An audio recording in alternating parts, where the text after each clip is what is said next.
Yeah, it's interesting because I think if you look back at the history of CPGs creating new successful brands, they are um, woefully inadequate at, at doing it successfully.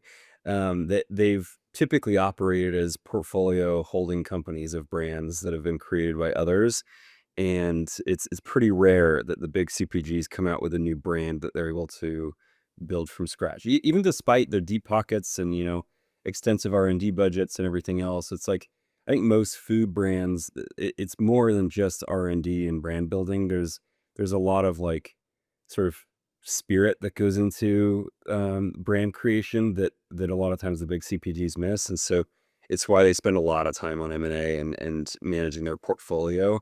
And they just sort of realize they're not always going to be perfect at creating the new brands. But yeah, your concern is valid on like, will they ruin the Poppy brand? Yeah.